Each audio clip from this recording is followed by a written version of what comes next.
बिस्मिल्लाहिर्रहमानिर्रहीम। आज की वीडियो बड़ी ही इंटरेस्टेड और बड़ी ही मालूमाती है और उन खवातीन के लिए बड़ी ही मुफीद है कि जो ये समझती हैं कि उनके शौहर वो दूसरी खवातीन की तरफ दिलचस्पी लेते हैं। या ये बड़ी एक मशहूर बात है कि लोग ये कहते हैं कि लोगों को बच्चे अपने अच्छे लगते हैं और बीवी किसी दूसरे की अच्छी लगती है, जो कि बिल्कुल गुमराही है और ये इंसानी कमजोरी है, ये नफ्सियाती प्रॉब्लम है जिसे हल करना चाहिए। हालांकि मियाँ बीवी का इतना प्यारा, इतना अच्छा एक रिलेशन है कि नबी अलैहिस्सलाम ने इरशाद फरमाया, इब्ने माजा की रवायत है, उसका मफहूम यह है कि हुजूर नबी पाक सल्लल्लाहु अलैहि वसल्लम ने इरशाद फरमाया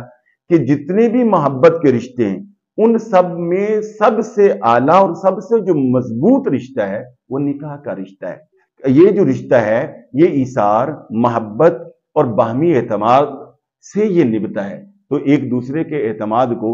ठेस ना पहुंचे। तो उस सिलसिले में अगर कोई औरत ये समझती है कि उसका शौहर राह रात से हट रहा है और वो बदकिरदारी की तरफ जा रहा है, दूसरी औरतों की तरफ दिलचस्पी ले रहा है, उसके नाजायज ताल्लुक हैं और इसमें सिर्फ शुकूक व शुबहात की हद तक नहीं, उसे पूरा यकीन है, तो फिर वो उसके लिए कोशिश करे और इसमें खामखा के शुकूक व शुबहात में नहीं पड़ना चाहिए। और ऐसे शौहरों के लिए मैं ये गुजारिश करूंगा कि उन्हें यह हदीस मुबारक सामने रखनी चाहिए कि हुजूर नबी अकरम सल्लल्लाहु अलैहि वसल्लम ने इरशाद फरमाया कि मेराज की रात मुझे कुछ ऐसे लोग दिखाए गए जो गला सड़ा, बदबूदार, ताफुन ज़दा गोश्त खा रहे हैं और वो बहुत तकलीफ में है। हालांकि उनके करीब जो है वो बेहतरीन और अच्छा गोश्त भी पड़ा हुआ है, भुना हुआ, बेहतरीन, ताजा, फ्रेश, उधर नहीं जा रहे। तो मैंने पूछा फरिश्तों से कि ये क्या है, तो अर्ज किया गया, या रसूल अल्लाह सल्लल्लाहु अलैहि वसल्लम, ये वो लोग हैं जिन्हें अल्लाह जल्ला शान ने अपनी हलाल की बीवियां दी थी मगर वो उनको छोड़कर हराम कारियों में पड़ते थे। ये बहुत बड़ी हलाकत है, ये बहुत बड़ी तबाही है। तो मैं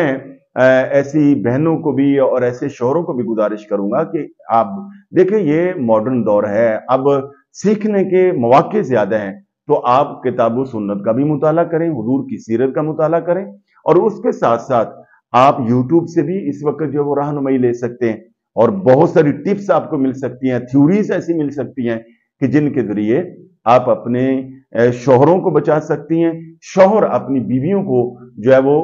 उनके हुकूक हसन अंदाज से अदा कर सकते हैं। इस सिलसिला में अमेरिका में पाकिस्तानी एक बहुत बड़े PhD स्कॉलर हैं डॉक्टर जीशान उस्मानी,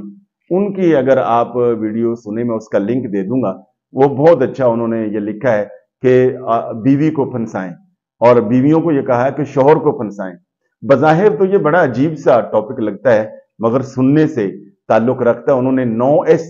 थ्योरी जो है वो पेश की है जो कि बहुत अच्छी है, अगर आप सुनेंगे पढ़ेंगे तो फायदा होगा। अलगरज जिन औरतों के शौहर राह रात से हट चुके हैं, उन्हें यकीन हो गया है, तो उनके नाजायज ताल्लुकात, बल्कि किसी के भी नाजायज ताल्लुकात जो है वो उनको खत्म करवाने के लिए या नाजायज रिश्ते को खत्म करवाने के लिए ये वजीफा अगर आप 13 दिन करें तो इंशाअल्लाह अज़ीज आपको अल्लाह ताला कामयाबी देगा और आप जिसे बचाना चाहते हैं नाजायज ताल्लुकात से, अल्लाह ताला उसको बचा लेगा। वो वजीफा क्या है, ये छठा पारा है सूरा अल माइदा की आयत नंबर 64। अल्लाह जल्ला शानु के इरशाद गिरामी है, आऊज़ु बिल्लाहि मिनश शैतानिर रजीम व अलक़ैना बैनहुमुल अदावत वल बग़दा इला यौमिल क़ियामा। ये आया मुकद्दसा 111 मरतबा पढ़नी है ज़वाल के टाइम और वक्त और जगह की पाबंदी के साथ 13 दिन अव्वल आखिर 11 मरतबा दुरूद शरीफ दुआ करें। इंशाअल्लाह अज़ीज अगर किसी का शौहर राह रात से हट चुका है तो